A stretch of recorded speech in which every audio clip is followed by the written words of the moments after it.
Vodafone are the main sponsor of the Irish rugby team, and we have some exciting news. Yes, Tommy boy, drum roll please. The Offload is delighted to be joining the team of us.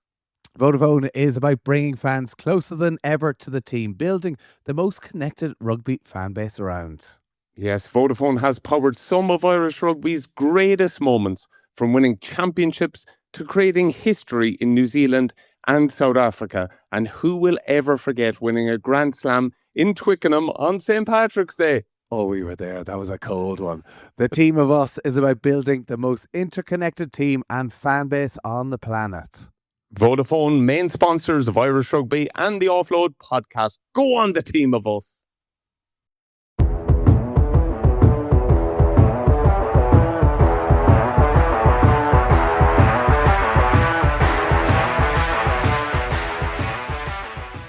Hello and welcome to another episode of the Offload podcast, live at the start of the Six Nations. It hasn't been a good start for Ireland over in the Stade de France. 36 points to 14, Ireland losing. Donncha is in the Stade de France at the minute. It's pretty empty at the minute, Donncha. A bit of a somber mood over there. Yeah, a bit like my hopes for the Six Nations. Oh, Tommy, we came in the hope, man. You know what I mean? I know there's an awful lot of injuries, and I know we were in more kind of holding on that, you know, a few guys stepping in and Andy can get a beat out of the team. But geez, that first half performance by France, man, they blew us away. Their skill set, but before contact, the power through contact. Remember, a big thing we used to get rated on was max meters after contact. It was like when they carried, they just bolted through us. And then I'm going to be so interested on your view on the kicking game, because I was one of the people going and giving out that they left out Penno, but now I see why they did, man. They're all over the kicking game, and they're what we would have called crumbing, you know what I mean? That kind of waiting for breaking ball. They're coaching it, man. They're all over it. It's like they preempt it. They're so far ahead. And you know, we'll chat about the game, but I'm interested in your take of it all. Listen, I just heard Andy Farrell being interviewed there, him talk about lack of intent, which is a real damning indictment of his team. I would imagine at halftime it was really brutal and very honest with those players. Almost 20 missed tackles in the first half. And yes, there's one thing about meters after contact, but missed tackles at the top level of Six Nations in the opening round to fall off tackles. And the intent really is actually, Joe, the big question marks going into the game was, how was Ireland's set piece going to cope with the might of France, particularly after that game in South Africa in the Autumn Nations? There was such a worry about this, missing Tadhg Furlong and Porter and big name players. But I actually thought the set piece was excellent. Line out was pretty good. Scrum held its own. But the thing that Ireland tried to do, I mean, I couldn't believe how many times we were kicking it in the first half. You'll talk to us about the weather over there. It's obviously fairly wet, fairly miserable. Gibson Park put the ball up into the air, but Tommy O'Brien, Stockdale, I mean, they just couldn't get near it. Fair play to the French wingers. They either knocked it back towards their own players. They managed to come up with it. Thomas Ramos, absolutely sensational in defence and attack. Just looked to be playing on it's just a different game to Ireland. And I think there's just huge disappointment out there that Ireland, we knew it was going to be difficult. We knew that we were missing a couple of key players, but I think that the scraps, the ball landed on the floor, the 50-50 balls all went France's way. And I think the referee didn't help. I think that they got a couple of maybe marginal calls, but I don't think Andy Farrell or Ireland are going to criticise that. It was a tough day, a sobering performance from Ireland. And I tell you what, it's you know, this onslaught and this criticism of Irish rugby, which we've had over the last while, you know, these are the sort of questions that are going to be put to even more to Andy Farrell. And unfortunately, he needs a big performance to try and rectify it. Few things there.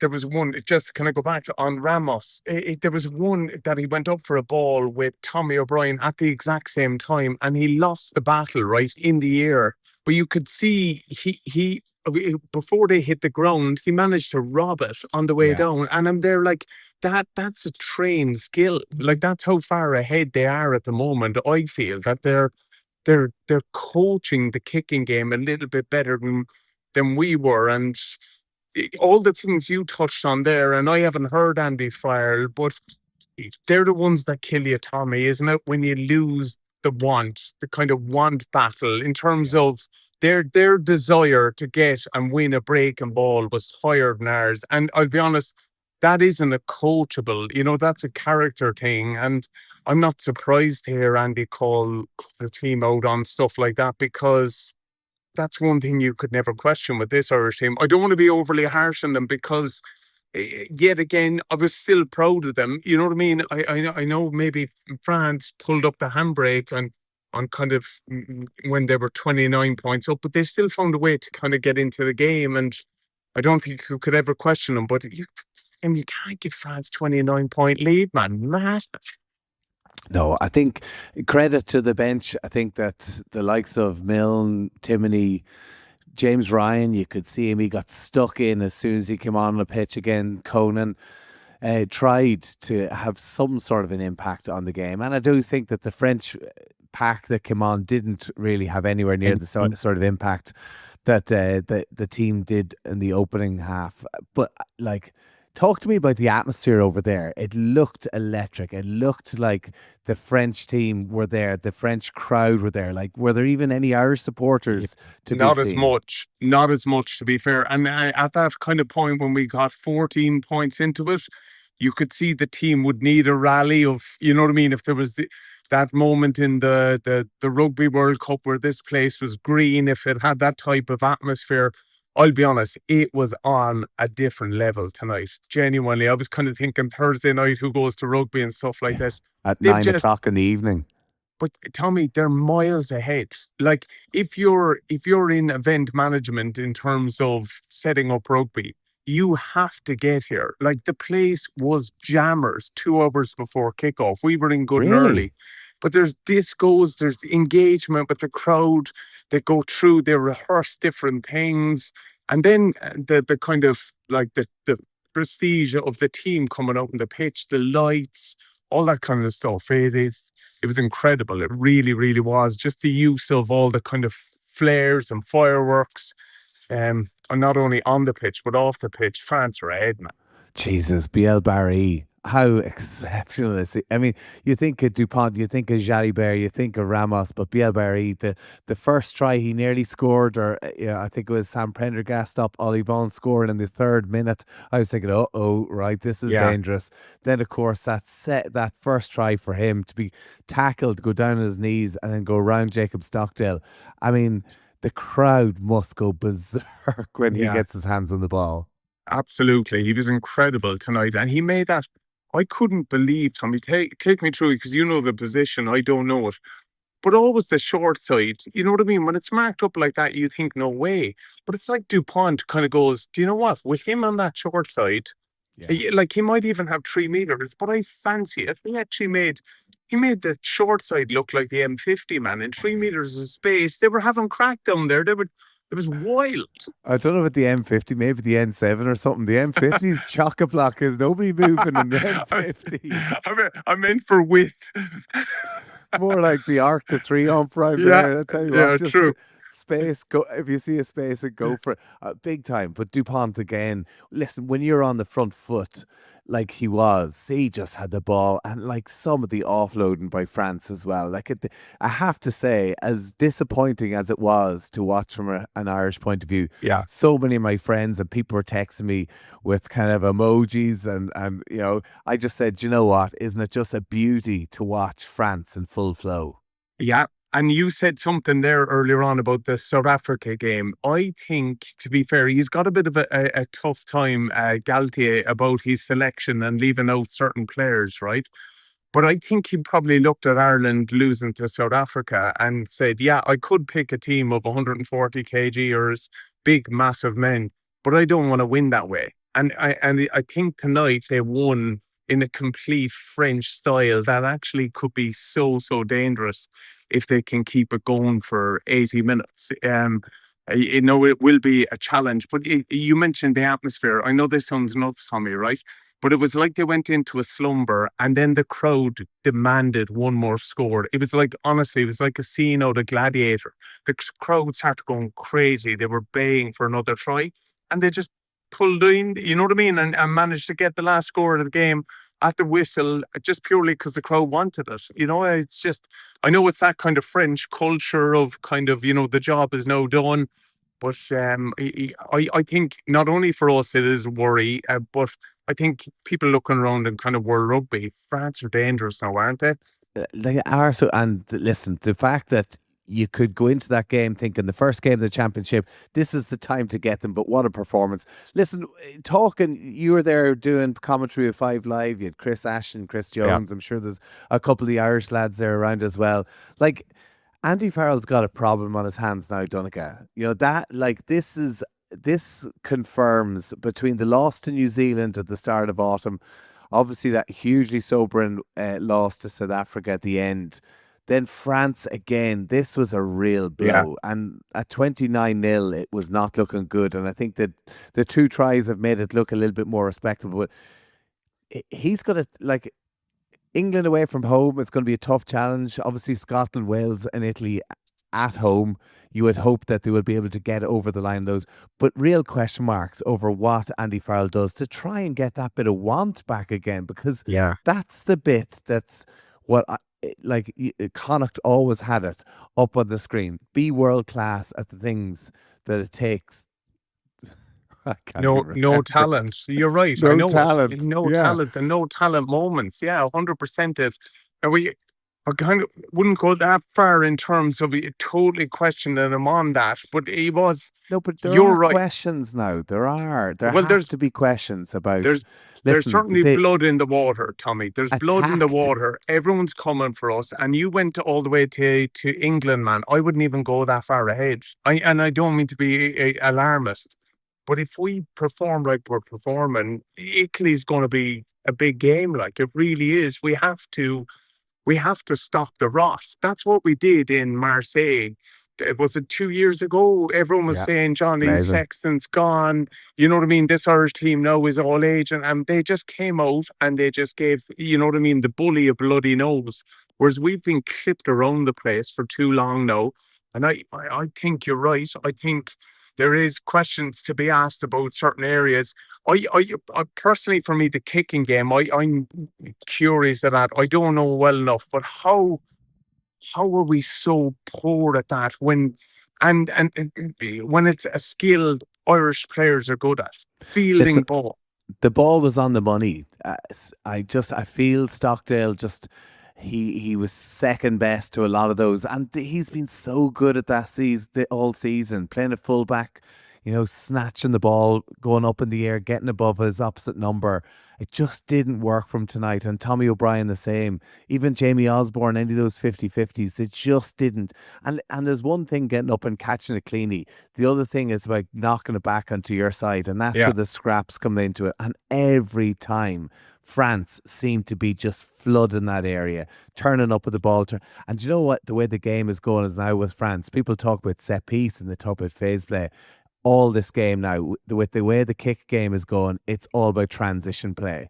And Ireland's transition play was all over the shop. There was no attack, no structure, no idea of, and missing the out-and-out pace that can really light it up whenever there's a turnover and you just pass, go, get to the outside. Where France, on the other hand, it's, breaking ball, quick recycle, shift the ball out, and of course you've just got these rocket men out wide who just cause so much damage. So again, a big one for Andy Farrell, with the Ireland 15 playing this weekend against England, the likes of Balakoon, the likes of a couple other wingers.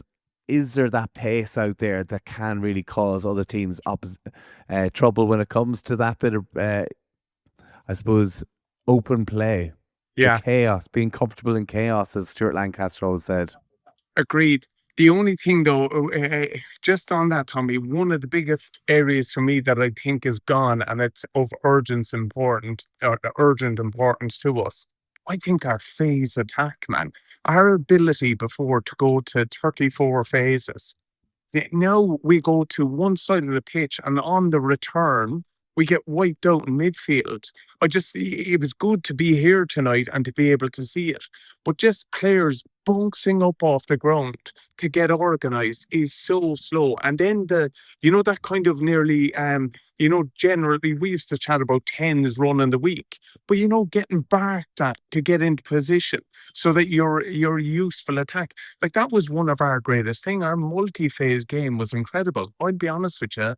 I don't see it, and I haven't seen it for the last 3 games. No, it's difficult. And listen, you've got an out half who's under pressure. He's the player who you expect to be doing the barking, and Sam Prendergast has been given that armband today to lead that team. And listen, I thought he mixed some really good with some disappointing, and I think he went out there and I think he had a pretty strong game in certain areas. But again, the question marks will remain over him, which means that it's very hard for him to really try and be so forceful with the team around him.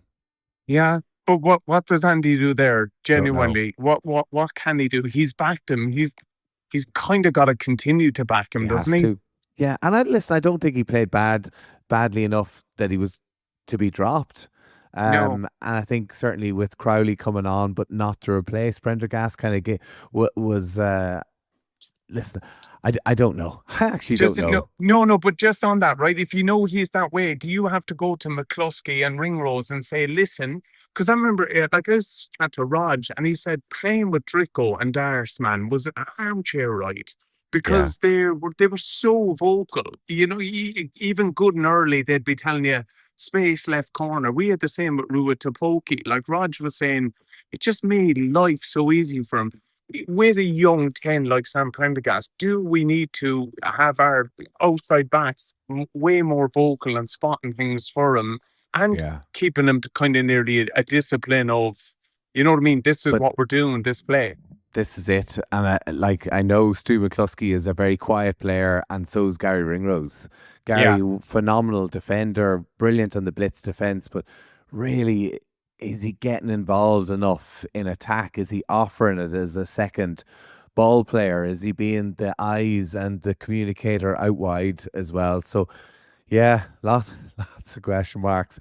Here, listen, we're going to continue this podcast. We caught up earlier on. We're going to discuss the games coming up later on this weekend, a couple of other quirky stories. What's your plans now? You're in Paris.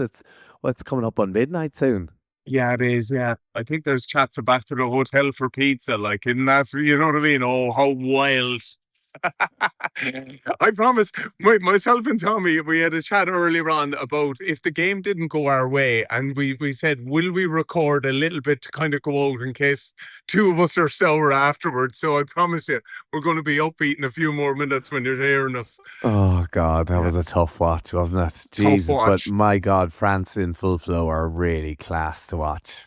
Yeah, and Tommy, in a mad way, wouldn't it, just for rugby's sake, and look, I hope we beat England, but imagine if what everyone is preempting, it comes down to the last game being here for like a Grand Slam decider between England and France. I'm looking forward to watching England tomorrow to see can they involve, but geez, man, I'm sore after that loss. I genuinely feel I'm gutted after it, Got it. It's the hope that kills you, Donncha. It's the every hope that time, kills you. Tommy. Every time. Enjoy Do you know what your it made pizza. us? 2 seconds. Do you know what I wonder now in ways though? Did we enjoy it enough? You know what I mean? When we played. No, when we were world number 1, man. Over the last 4 years, I don't know. Do we celebrate that team enough? We just no. We did. It That's is why reality. everyone hates us, because we were too cocky. Everybody thinks. Were we? That's why they're loving our demise. Oh, well, no. Okay. I know. Do you mean? Do you know what this is now, Tommy? Do you know what we have here now? This is what it feels like to be Welsh, man. Isn't it? No, we're not that bad yet. 2 taps just having a chat. Let's see how they got on in Twickenham. We could do a debrief on that one as well. Exactly. Come on, Wales. Come on, Italy. Save our weekend. You're right. Come on, the underdogs. Vodafone are the main sponsors of Irish rugby, and we are delighted to have them on board with us here on the Offload. Absolutely, Tommy. Vodafone have been right at the heart of Irish rugby for years, backing the team through some unbelievable highs. It's all part of Team of Us, Vodafone's commitment to bringing players and supporters closer together than ever before. And when you think about it, Tommy, Vodafone have been there for some of the biggest moments we've ever had. Championship success, historical tours, famous wins on the road, and memories that will last a lifetime. Team of Us is about connection. One team, one fan base, all connected wherever you're watching from. Vodafone, main sponsors of Irish Rugby and proud partners of the Offload podcast. Right, there he is. We are talking before Ireland, France. Listeners and viewers will have already heard you losing your mind in the Stade de France. But now we have to discuss the other matches this weekend and everything else that's going on for the Offload podcast. Donncha, how's Paris? Yes, all's good, Tommy, but I appreciate you recording this a little bit earlier because we knew when it came to chatting about the other games, after the Irish match, I was going to be an emotional wreck anyway. And we can chat about Italy all you want, but I will always go back to the match. So glad we're doing this bit now because I'm quite excited for the other games. They're going to be two belters, aren't they? There's a couple of crackers coming up. Yeah, listen, it's Six Nations, first round of it. There's actually, like you and I both know, when it comes to Six Nations, it's all about momentum. You have to get off to that winning start. And for so many teams, there's so much on the line with these opening couple of games. But listen, before we get into the rugby, any other stories catch your eye this week? It's a bit of the show that I know a lot of people love listening to, Donncha's quirky stories. Well, we get a giggle out of some of it anyway, but it's the Winter Olympics, and that's the reason why we kicked off the Six Nations last night. That gets underway this evening, Friday, the Winter Olympics opening ceremony. But I don't know, have you seen this lady? Lindsay Vaughan is her name. She's representing... from America. Yes, yeah, but big 9 time. days ago, in her last preparations for the Olympics, Tommy, she unfortunately got a bad injury, had to be airlifted from the slopes, and it has been said that, it was a diagnosis that she did her ACL, which we would know from playing in the game. So we would straight away have thought she's out. She's not. She's going to compete, Matt.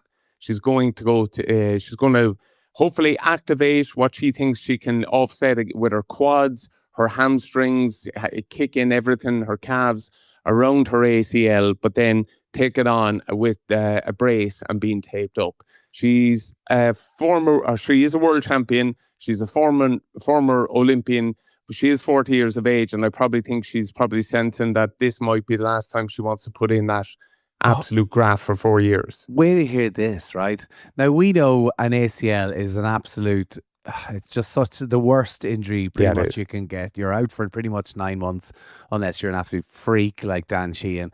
But there are people who don't play professional sport who can still run around and get about without a torn ACL. So I suppose she's at the age where she thinks this is my last chance saloon to get into the Olympics. Why not give it a rattle? And we hope that she does well. Right, I'm just looking this up, right? So do you know Lindsay Vaughan used to go out with Tiger Woods? No way. Yeah. Wow. Yeah. So she went out with Tiger Woods a couple of years ago. I think they went out with each other for 3 years, right? But reading up here, Tiger Woods 18 years ago famously won the 2008 US Torrey Pines while playing with a torn anterior cruciate ligament, an ACL. She so just they're both got on going the to do phone. the same thing. She got on the phone to Tiger. She was there. Tiger, I think I left a few golf clubs in your in your boot. Come here. When you done your ACL that time, how'd you get through it? I think there's a bit of a difference between going and playing golf, maybe with a bad ACL, and all that downhill rotating. skiing. Well, yeah, I suppose it depends what leg it was. Wow. But that's pretty remarkable, isn't it? That she's still competing in it. Fair play. But Tommy, the thing is, right? I suppose she's going to need to be opt anyway if she wants it back to the kind of standard. You're right. If she's just moving on to normal life, you probably don't need it as much. It is handy for turning and pivoting, though. You know what I mean? Even just playing chasing around the house, you do want to be. I can imagine. She's not someone who's going to be just sitting on the sofa for the rest of her days. Yeah, no, I'm sure.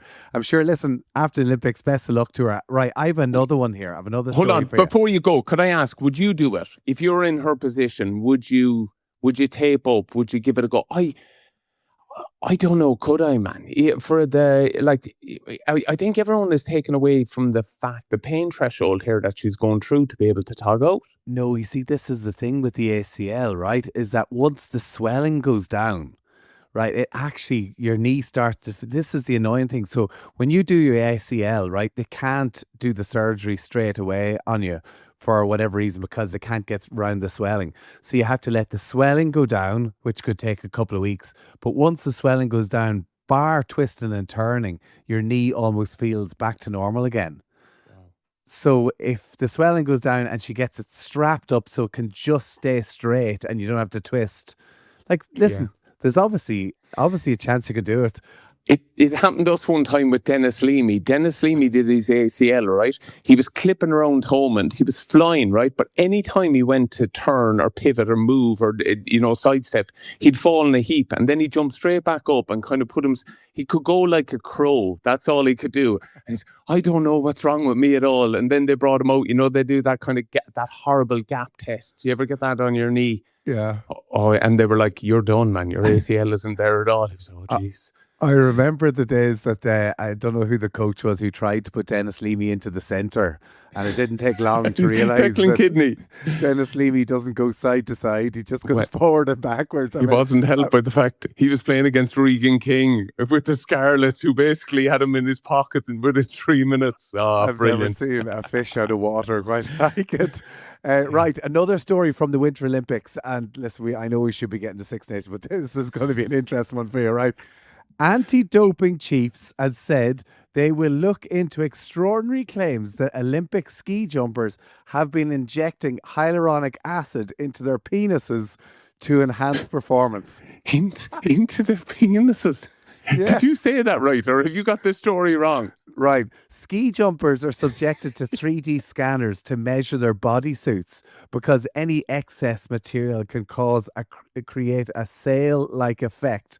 And in particular in the crotch area, that experts say that can lengthen the leak by up to 6 meters. Hold on. Sorry, go back. This is all coming at me too fast. What is the event? So it's the ski jump. You go down the hill and then you're up in the air. So because their legs are apart, right? And if you see in a boat, the boat, like it's got like a rudder down the bottom, right? Yeah. You can have an extra big rudder on your ski suit. You get 6 meters further. Yes. Oh, wow. Right. So this is a form of cheating. So they're basically performance enhancing by basically. Yeah. Oh. So reports in Germany suggest that athletes and their coaches have discovered an alternative method for gaining extra material in that area by increasing the size of the genitalia from when the suits are fitted. So it turns out that in ski jumping, size does matter. We've done some balmy stories on the podcast. Straight in at number one. This is definitely my favourite. In fact, I'm going into Tig O'Sullivan, my doc, on Monday morning going, Tig, I'm thinking of giving ski jumping a go. Any chance you could help me out here? Imagine this is it. This has been dubbed as Penis Gate. And it is about injecting hyaluronic acid into your genitalia to make them grow beyond their normal size. Wow. There's also been talk of athletes depositing clay in their underwear and wearing silicone condoms. There you have it now. So an extra 6 meters by creating a sail effect in your undercarriage. But do you know what? You know the way you size people in terms of, you kind of look at players, like you'd look at June, he'd make a good winger. You'd look at, you know what I mean? He's type 5. He's a good prop forward. Do you think, if you were knocking around, you spotted someone, you'd be like, well, wait, have you ever given downhill ski jumping a go? It's like someone walks into the team showers and like everyone just turns around and claps. Well done to you. Well done to you. Brilliant. But how do the WADA testers do that one? Do you mean because they would come in and they kind of look at you when you're doing your urine test? But I mean, whenever this big thing plops out, I mean, they're there. He's definitely a cheat. Complete cheat. It's brilliant. So there you go. I don't think that's going to be really too enhancing for the Six Nations rugby players, but there you have it. Just This here is one these thing. But athletes that do anything to get they an advantage. do anything. Like the cross benefits is just brilliant, though, isn't it? You know what I mean? The things I do for my sport, I know. tuck it in as they're tucking it into their sock on a night out. Listen, another one was Snoop Dogg. Have you seen? They kind of roll him out. He's like the American, what is it? Kind of like cheerleader for the Olympics. Whatever about him, I was thinking, if we had to have an Irish version, who would it be? Who would you think would be good as that kind of, witty, bit of crack, just go there to kind of create a bit of fuss around the Irish if we ever did look at taking on the Americans with Snoop Dogg?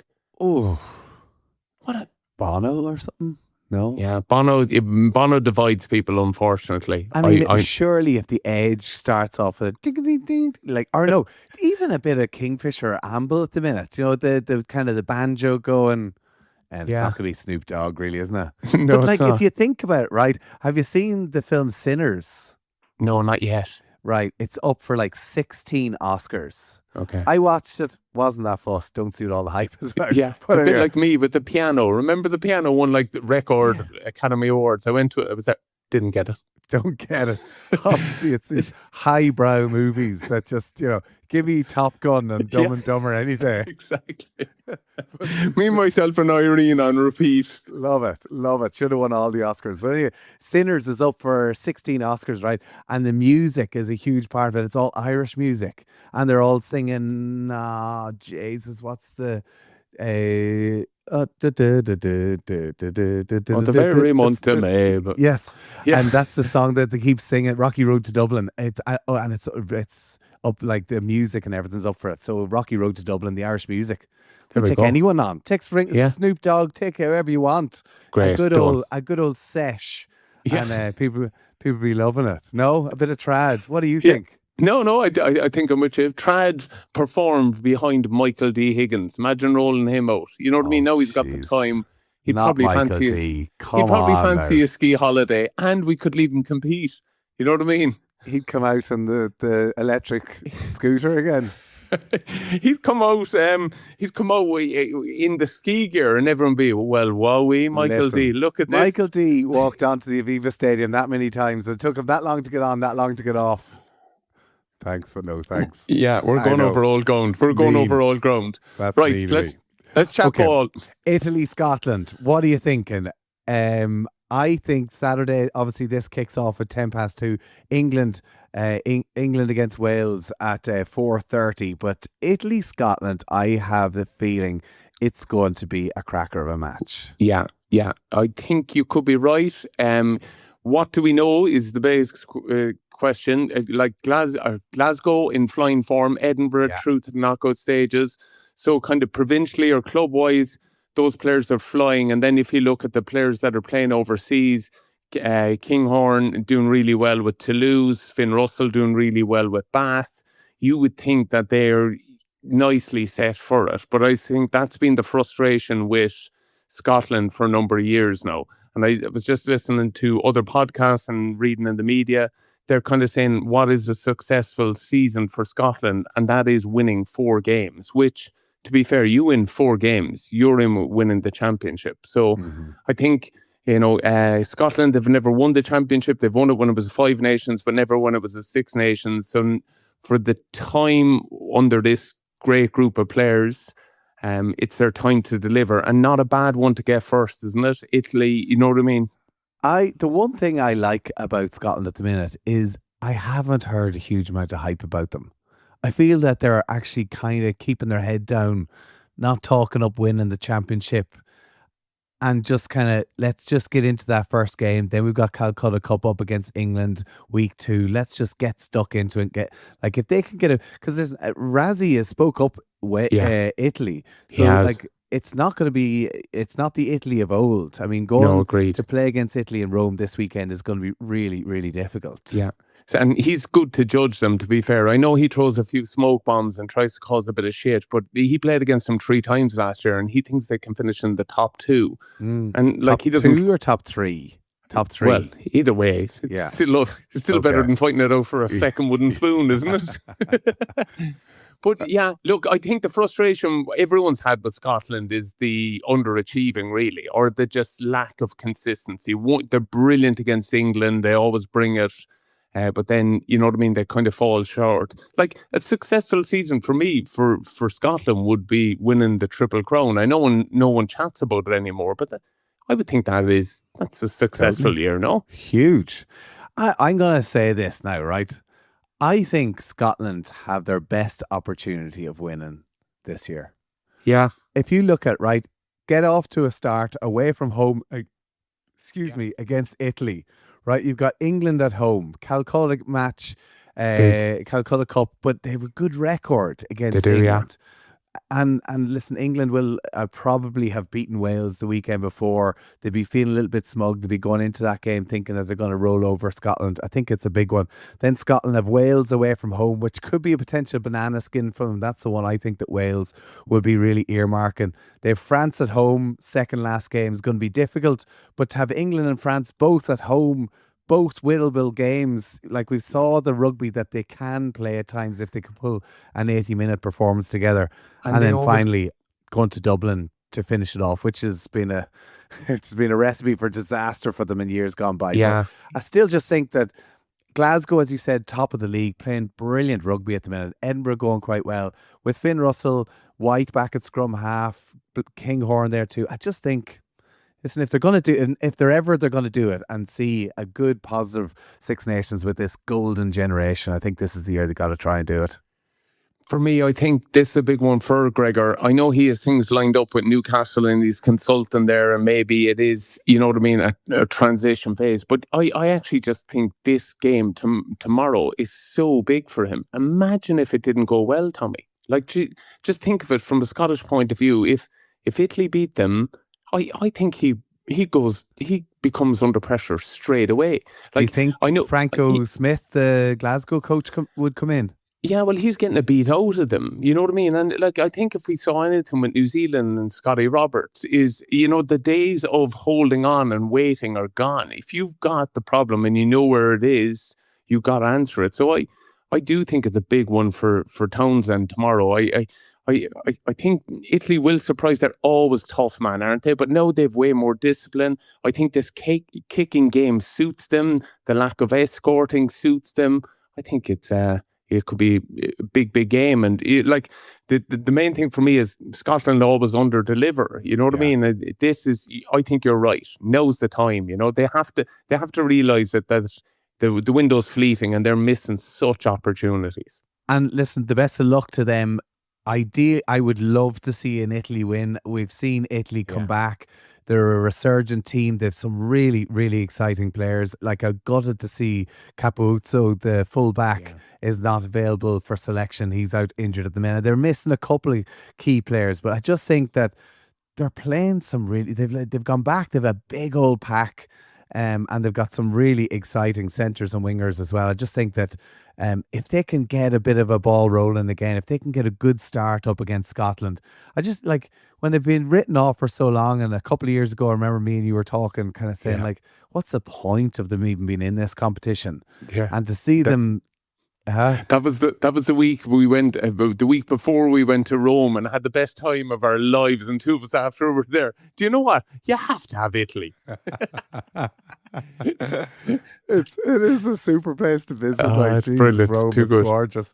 But like, I would just love to see them, given that they've been underdogs and wooden spoon for so long. And 2 years ago, of course, they beat Scotland and Wales. Last year, that they only beat Wales. But I thought they had a pretty good November, and I do think that they deserve a really good run in the Six Nations as well. Fascinating match. Can't wait to watch it. 8-point swing favourite for Scotland at the minute.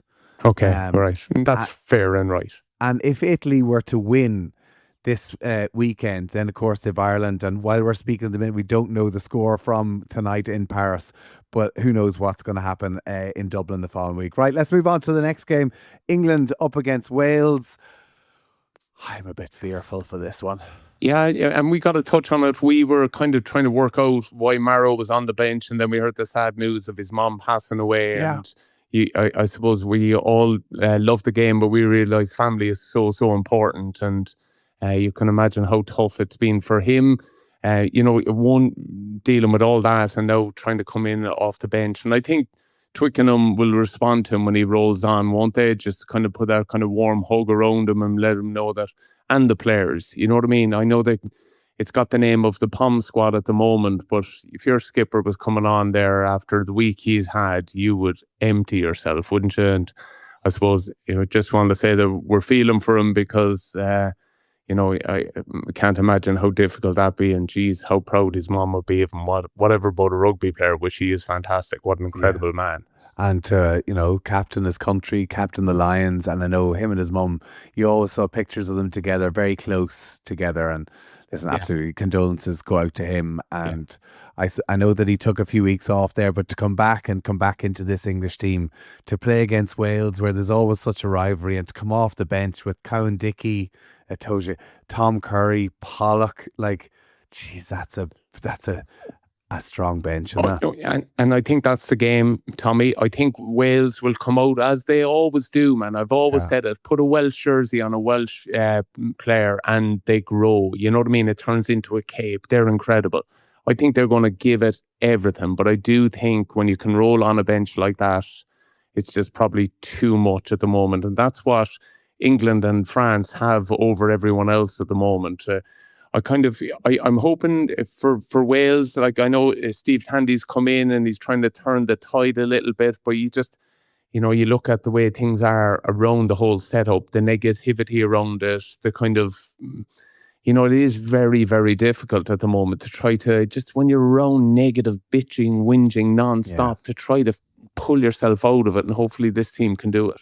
I do always find that in Welsh rugby, though, it was what Gatland was able to really harness. The more chaos going on in Wales seemed to galvanise that squad when they get to Six Nations and into international camp. They kind of hide away up in the Vale of Glamorgan and they train indoors in the barn there, and they just seem to come out fighting. So listen, I hope they do, because I think they're going to need an epic, massive performance. The bookies have them behind by 30 points in that one, and I'm looking forward to seeing 30 points. Genuinely 30 points. Yeah. Wow. And I'm looking forward to seeing Rhys Sammet at 15, because listen, the way that England play, and with Ford at 10, they love going into the air, putting the ball up there and trying to compete. But listen, a few bad kicks, a few kicks awry, and there's nobody more dangerous in the Six Nations to light it up than Rhys Sammet. So, and Wales, they scored 4 tries, was it against South Africa and New Zealand, I think, or maybe it was Argentina in the Autumn Nations.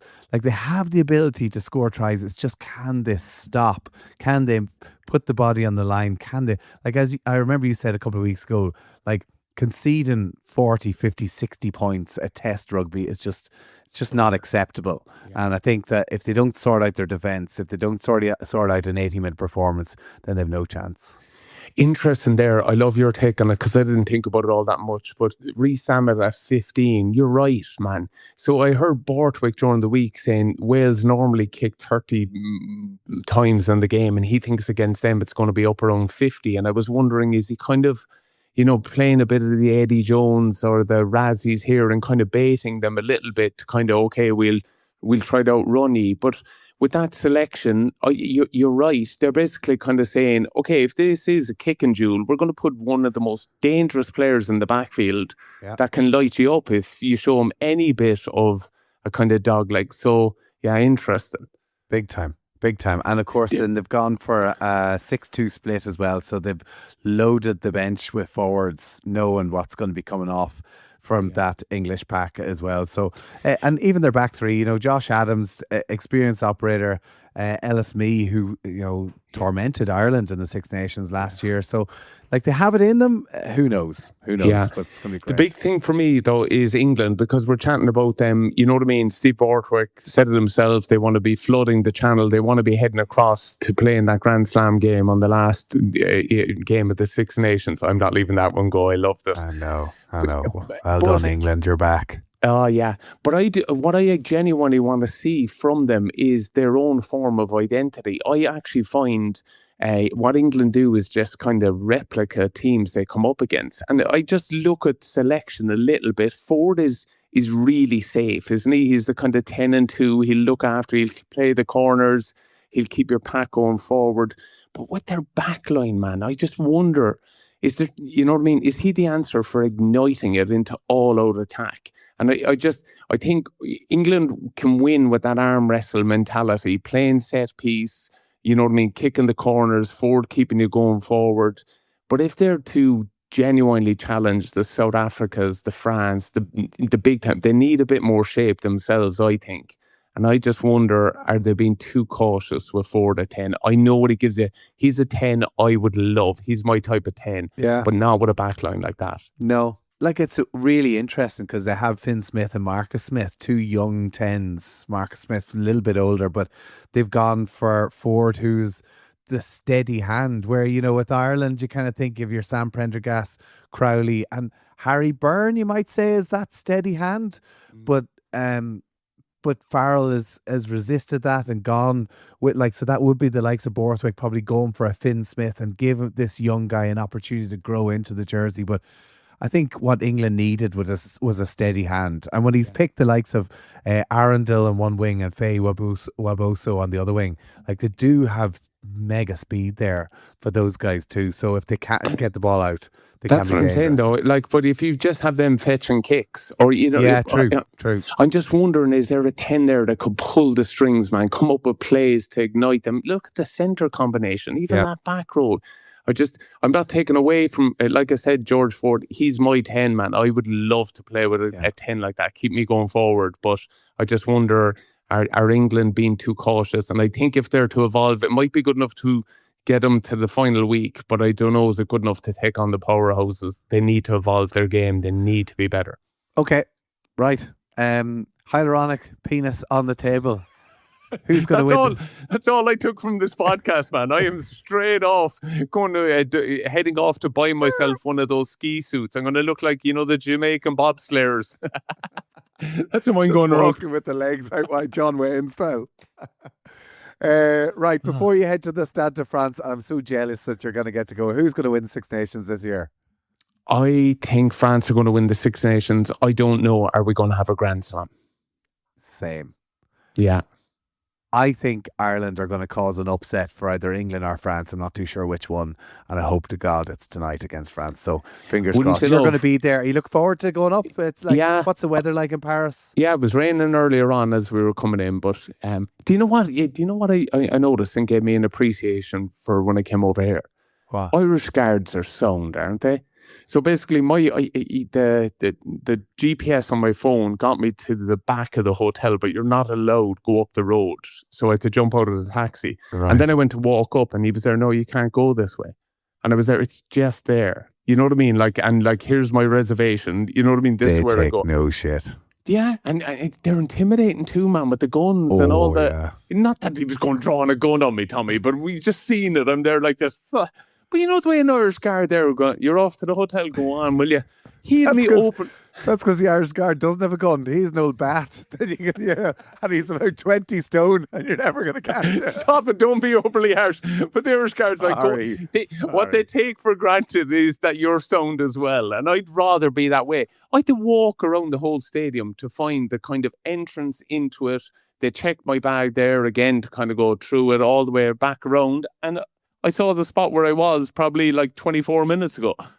Nuts. I knew it because Google Maps changed it when I went around the corner. I went 24.